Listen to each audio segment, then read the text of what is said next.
Donnie and JJ are back, and now it's time to talk about the offseason so far for Syracuse. Are they loading up for a big move?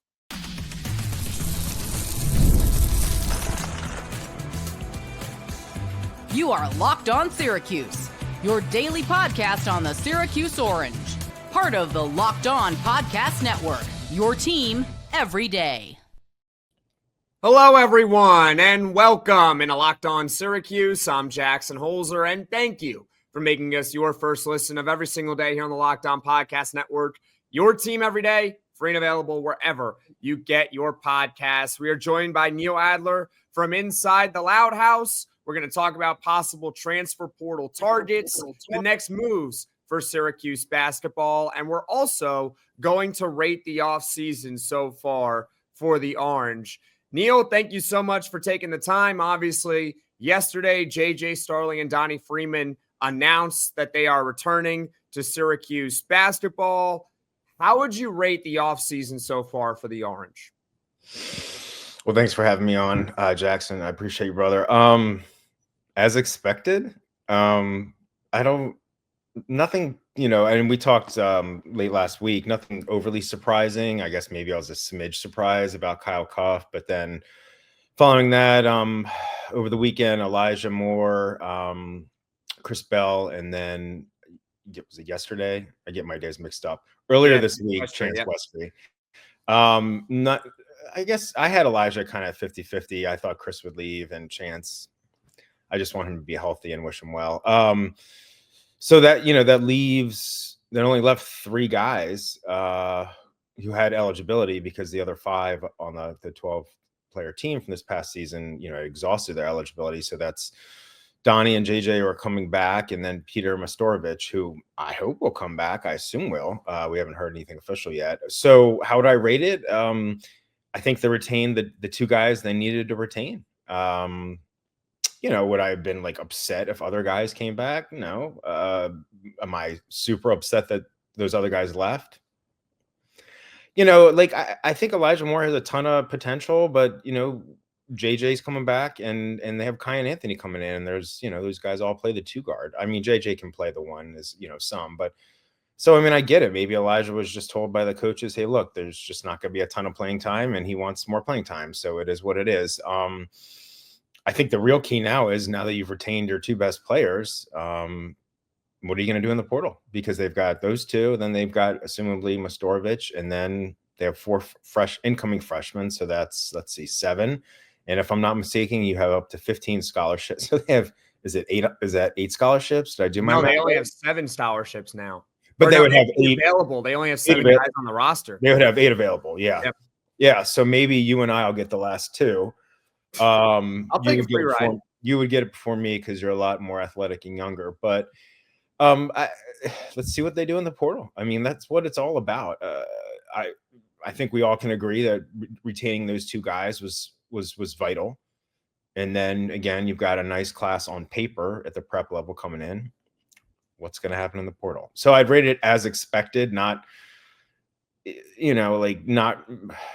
See, part of it is, Jackson, and this just as much as me, is with guys like Chris Bell or whoever else, is, did Chris just tell the staff, look, it's just, I need a fresh start? Or did the staff tell him, look, you're not going to play a lot next year. There's not going to be a lot of NIL for you. Maybe you can stay, but yada, yada, yada. Or maybe sometimes players are politely told it'd be best to move on. I'm not privy to a lot of this conversation. So, wish all those guys well. None of them super surprised me who are leaving, but it's just this world we live in is so freaking crazy. They had 12 scholarship players this year, and we knew 5 of them were going to have exhausted eligibility, but at the most, 3 of them are coming back. That's it. So this Syracuse isn't unique in that regard. This is just the way it works now, but it is 3 out of 12. That's pretty crazy. Last year Louisville had everyone. One guy returned, and he one was guy returned. Okay, I feel like did Arkansas had none when Calipari came in? Arkansas had a crazy turnaround. Kentucky had to have a crazy turnaround. But the point isn't that it's crazy that this is the world that we're living in, but it's not abnormal. And it doesn't mean that you can't build a really good team from players primarily who were not on your team a year ago. And there is no set way to build a team that is capable of winning a national championship. You can build it on primarily transfers. You can build it with your best players being freshmen. You can build it with your best players being guys who have been groomed for years with the very same team, i.e. Michigan State. So it can be done. There is no one set way to do it. To your point, though, about the behind-the-scenes conversations, we don't know. But Mike McAllister from 24/7 Sports brought up a great point, which is one way you can simply nudge the guys out that you want to get out is you just say, we're not going to give you NIL money. Right. Scholarship, but we're not saving NIL for you. So if you come here and get a free education, that's fine. You'll probably play a little bit because limited playing time. Yep.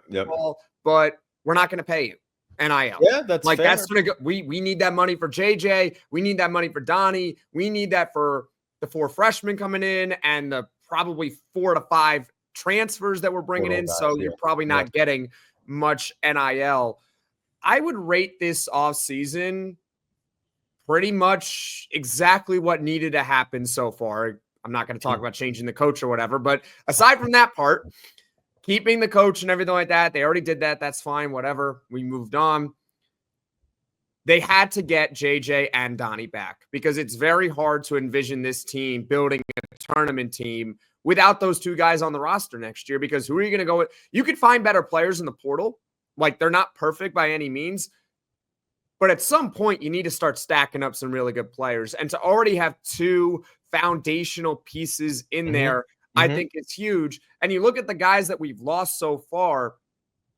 There's no Malik Brown that we lost. There's no Judah Mintz that we lost. There's not even a Quadir Copeland that we lost. Yeah, Chris Bell is going to be tough to replace his 3-point shooting. Right. Elijah Choppa Moore, he could develop into a great player, and it could end up biting us in the butt that we let him go.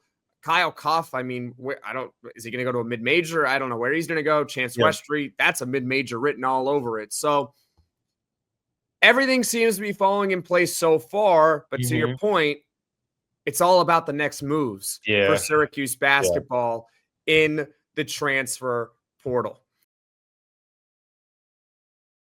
Get the supplies you need from the site made for the skilled trades, Supply House. Whether you're in plumbing, HVAC, or electrical work, Supply House is the reliable way to order products online. Their easy-to-use website is packed with helpful resources and the latest product info to help you get the job done right. Plus, with a complete inventory of over 200,000 parts from 400-plus top brands, you'll find exactly what you need, delivered fast from coast to coast. You need help with an order? Supply House offers expert support and industry-leading service, so you'll always talk to a real person. And for trade pros looking for an extra edge, their free Trade Master program offers exclusive perks like a dedicated phone line, free shipping, and discounts on every order. Thousands of skilled professionals are already taking advantage, and now it's your turn. Join the Trade Master program today at supplyhouse.com/TM and start ordering plumbing, HVAC, and electrical supplies with just a few clicks. Plus, use promo code SH5 for 5% off your first order. That's supplyhouse.com. I'm Jackson Holzer. This is Locked On Syracuse. We are joined by Neil Adler from Inside the Loud House. We are talking about Syracuse basketball's offseason following the retention of JJ Starling and Donnie Freeman yesterday. So, Neil, what's next for Syracuse basketball? Obviously, we know the portal. What are some positional needs for Syracuse? The top 3 for me are a pure point guard. Again, JJ can play the one, as far as I can tell. Luke Fennell, the incoming freshman who plays professionally over in Australia, he can play either guard position as far as I can tell, but a veteran, experienced point guard that, and this is not a slight or a jab at anyone, that is taller than 6 feet and can play like a lockdown defender too. That would be super nice. So yeah, a good point, that can score too. I mean, that's fine, but certainly JJ can, there'll be other people on the team that can score, but just point guard and a center, because there's no center on the roster right now. Donnie Freeman can play center in a small ball lineup. So can Westorovic. I don't know about Sadiq White. I think he's more of a 3 or a 4, but he's also still in high school or prep school. So maybe he adds a few more inches and obviously will be adding strength. But they don't have a center, right? I feel like, okay. I just want to make sure. There is an interesting thing with Naheem McLeod because he started his career at the JUCO level. So, I know that he's going to get that extra year of eligibility. Right. So I'll let you continue your point in just a second here, but I would file Naheem McLeod in the if you get that extra year, you could totally come back to Syracuse, but we're not giving you NIL, so you might want to go hit the portal. Yeah, and also and that's, and I know that's like an ongoing thing, and I can't remember the player who, like, maybe was it in football, not basketball, where there was like a guy that was it the Vanderbilt quarterback? I don't know, someone like that had the JUCO thing. Yeah, it was the Vanderbilt quarterback. Okay, so but even if Naheem comes back, no disrespect, he's not. I mean, he was the starter 2 years ago and then got injured, and then this past year, and obviously Eddie just was a better center. But I mean, Naheem, he can play spot minutes and give you a few minutes here and there, and he's 7'4" and all that jazz. But they need like a center that really can make a huge impact on both ends. I mean, I thought Eddie had some really solid games, especially in the second half of the year. Maybe, I don't know if that had to do it all with Donnie going out and just kind of stepping up more or whatever, but I mean, a bunch of double doubles. But and I loved his energy and everything. He seems like a really personable guy. I just don't think he did a ton, I don't think he did a ton defensively, but again, the whole team stunk defensively, if I'm being honest. So I'm not going to, again, direct comments at one player, but they need a center that really can get after it on both ends of the floor. The third for me, and I'm curious your thoughts, Jackson, I would say, again, I know they have Kiyan Anthony coming in, and Donnie can shoot the 3 ball, and but with Chris leaving, especially, a 3 player, a small forward out on the wing, someone who can shoot it really consistently from 3, because again, Syracuse, as we talked about late last week, ended up at just under 33%. So they weren't awful, but it'd be nice if they were like, 35, 36, 37, like just more consistent. And Bell, I think at the end of the year was at around 36 for the year after having a horrendous start. But actually, he was higher than that. He was 38. Was he really? Oh, okay. So yeah, there you go. But just, they need someone that they need a veteran who can come in and because relying on, again, Kiyan Anthony, and I'm not sure how good of a 3-point shooter Luke Fennell is, to be honest with you. He might be really good. But I think they need a veteran to come in and on the wing, and someone who can knock down threes. Absolutely. I think that guy that you just described is one of the players that Syracuse has so far publicly shown interest in. There's only 3 of them so far. They're being very tight-lipped here. Right. Grayson Eaglestaff. Look at his career. He's spent 3 years at North Dakota. He's currently in the portal. Right. Every year, he's taken at least 4.5 3-point attempts. And his 3-point percentages are as follows: 37.5%, 38.3%, and then 35.9% this past season. So this is a pretty good shooter. And he's also one of the 50 best scorers in the entire country, at least from points per game. He dropped over 40 points on Alabama, 50 points in one game in a conference tournament. He would be great as a guy on the wing who could shoot the 3 ball. I think he would be a better version of Chris Bell. I think the center that you described is someone that just so happens to be from Syracuse, of all places. Remind me, what school are we covering here? I think we're covering Syracuse. So we're covering Syracuse, and there is a center in the portal that's actually good. Now, he went to Wichita State. His name is Quincy Ballard. I think he's turned down Syracuse a couple of times, but maybe we were the bridesmaid in both those attempts. We were always in second place. So maybe this is our chance to be in first place. Quincy Ballard from Wichita State, 10 points a game last year, 9 rebounds, 1.9 blocks a game. The year before that, 2.2 blocks a game. He's 6'11", 240 pounds. I mean, this sounds like your big bruising center that can play elite defense and provide elite rim protection and also score a little bit. So I think he would be perfect. As far as the point guard, I'm not getting too caught up in the pure point guard stuff because we got Jaquan Carlos, who's a quote unquote pure point guard.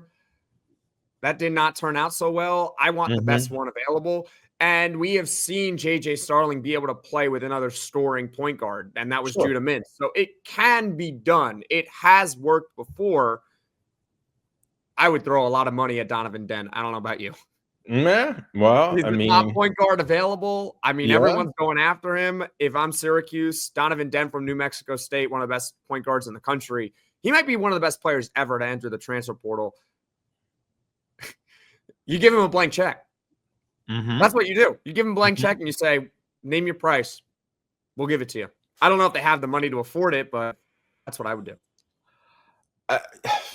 It's so tough in terms of the financial aspect. I just anecdotally, I would assume that there are other schools in the ACC and nationwide that have deeper pockets than Syracuse. But, the one thing for us to keep in mind, and we've talked about a little bit, is it's not just, NIL from third-party collectives, but, assuming the antitrust, stuff is settled, there'll be revenue share where the schools can pay players directly. And Syracuse has said they're going to do the maximum. I think it's around $20.5 million. Wild Hack hasn't said, he said it'd be weighted towards football, men's and women's basketball. We don't know exactly. But I mean, there's that aspect too. But other schools are going to have that money as well. So I don't know if that gives like Syracuse a leg up per se. It just means that they have a bigger pot. It's really just, it comes down to relationships and fits and all that stuff I think we talked about last time. And I agree with you on Dent.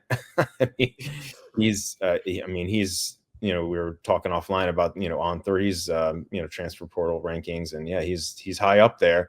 I mean, I love Bryce Hopkins, but I don't see that happening. McNeely from Virginia. I mean, more of a combo guard. That'd be cool. Magoon from San Diego State would be terrific. That's a good one. Yeah. And obviously, we were talking offline, about Jaleel Bethia and Cadeau, former priority recruits for Syracuse, although I haven't heard anything about Syracuse being linked to either of them. And as you mentioned, Cadeau has a do not contact tag or whatever. And I think I saw an article on 24/7 Sports even this morning. It was, for public viewing that mentioned possible destinations. There was no mention of Syracuse. So, we'll see. I mean, it sometimes I feel like, over the last few years, obviously Syracuse, the guys they've gotten out of the portal have been guys they had longer term established relationships from high school, like a Chance Westry and a JJ Starling.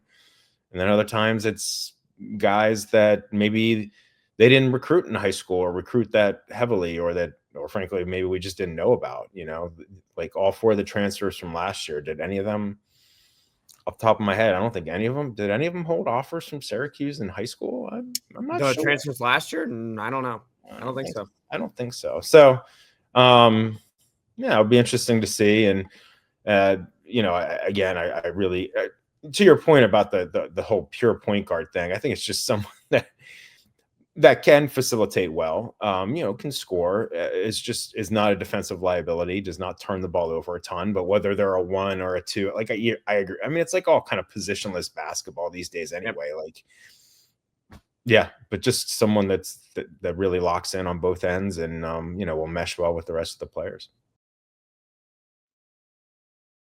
Ever check your bank account and wonder, where did all my money go between dining out, online shopping, and entertainment?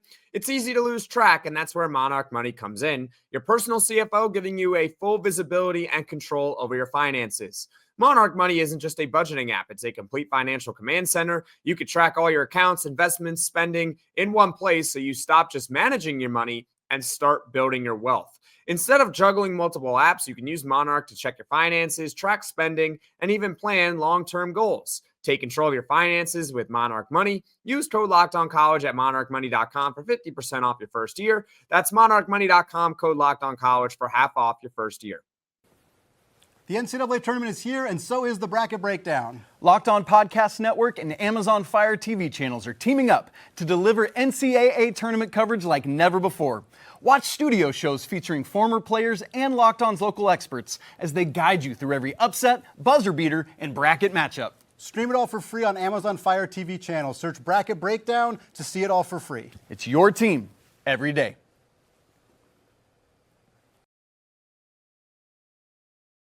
We're joined by Neil Adler from Inside the Loud House. I am Jackson Holzer, and this is Locked On Syracuse. We are talking about the Orange's offseason after they retained two critical players yesterday, JJ Starling and Donnie Freeman. We just talked about the next moves for Syracuse basketball in the transfer portal. Get a wing, get a point guard, get a center in no particular order. Syracuse has a ton of needs because they only have 7 guys on their roster right now, and you're allowed 15. Neil, I want to go back to your point about the revenue sharing. So Mike McAllister, again on Q Sports Talk, brought up a good point about it. It's going to help Syracuse and it's going to hurt Syracuse. So it's right in the middle. Because there are going to be some schools who are going to prioritize the majority of that rev share money with their football program. So far, by the way, full disclosure, Title IX, as of right now, has no impact on how a school can share the revenue money. So with that being said, that means schools can do whatever they want as far as what programs they want to give it to. So there will be some programs who will just not weight it with football, but like heavily weight it towards football. But then you're going to also have those programs who really don't have football programs. I mean, St. John's doesn't have football. So they're going to put most of their money into men's basketball from that revenue sharing. And then you probably have Syracuse, who's right in the middle. You're probably going to give more towards football. You're going to save a lot for basketball as well, and then a little bit for all the other sports. That's where I fall with the revenue sharing. So they're kind of smack dab in the middle. It's not going to really help them, but it's not going to hurt them either compared to other schools. Really, I just pick a lane. Pick what you want to be good at this point. Yeah, it's to that point, and I agree with Mike there. It's interesting though with Syracuse because historically they're a big name brand basketball school that hasn't been very good in recent years, and in recent years, say for maybe like 2018, and obviously this past year, the football program hasn't been very good, but it's kind of like flipped a little bit. It's tough. I mean, regardless of where the two teams, the basketball teams and the football still drives it revenue wise in terms of television. So, I mean, I have to imagine at Syracuse, it's going to still be weighted like football will be one, especially given where Fran Brown has the program going. And then, the basketball teams will be after that. But I agree. I mean, it's more money, but other programs have more money too. So everyone's got more money. Yes. It's just what the world that we're living in. Neil, how do you view the freshmen for next year? Well, I mean, we've talked about for kind of ad nauseum for a long time about how it's a top 10 class on paper, and you've got 3 4-star prospects in Kiyan, Anthony, Sadiq White, and Luke Fennell, and then I think an underrated wing in Aaron Womack, who had a really good senior year for his program in the Milwaukee area. So I like all. They all seem promising, but they're incoming freshmen, and I think any Syracuse basketball fan that expects Kiyan Anthony to come in and do what his dad did, that is completely unrealistic and frankly unfair to Kiyan. He's earned, he's a top 30, 35 national player, top 10 shooting guard, generally regarded as the number 1 prospect in that class coming out of New York State. He's earned that. He's not getting those rankings based off his dad being Carmelo. And, he plays for Long Island Lutheran, which is going to play in the Chipotle National season-ending tournament coming up, and they're looking really good. They could win the whole thing. And, he was injured for part of the year, but he's come on strong of late. So I like him. And Sadiq had a solid year. Actually, he had a really pretty good year for IMG, which, like Long Island Lutheran, plays in the EYBL Scholastic and is also playing in the Chipotle Nationals. And Sadiq was on one of the all EYBL Scholastic teams. I can't remember if it was the second or third, but so he was 5 stars for a while and then kind of fell down a smidge, but he's like hovering around 25, 30 nationally, and extremely athletic, gets after it defensively and on the boards. Sounds like he still needs to, continue to refine his jump shot, and maybe is more of his focus or strengths are more on the defensive side, which for me, I'm cool with that. I mean, Syracuse wasn't very good defensively this past year. I haven't seen Fennell play, but I've read articles about him and stuff, and it sounds like he's really good and plays in a pro league, and it's obviously coming over, the United States, playing college ball is, a little bit of an adjustment, but maybe he has an easier time adjusting just based on the level of competition. That's the thing, though. Maybe not for Womack, but for those other three guys, it's always an adjustment going from high school or overseas to college, but it's going to be less of an adjustment because Kiyan and Sadiq in the EYBL Scholastic, that's probably the toughest, or one of the toughest high school hoops, conferences in the country. And then Luke coming in from playing pro ball overseas, maybe that's the adjustment period isn't as high or as great or however, big a margin. So I like the class.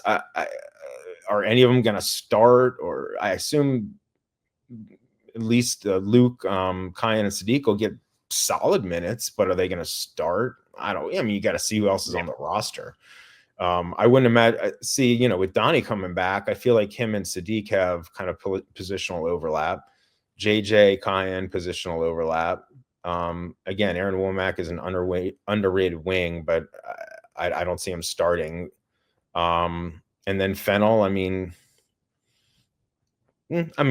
can play either guard spot and he might get some solid minutes, but I don't see him. So I like that it's on paper, it looks good. And so when you combine that with Donnie and JJ returning and assuming Mastorovic, if they do well in the portal, maybe it's a nice looking roster.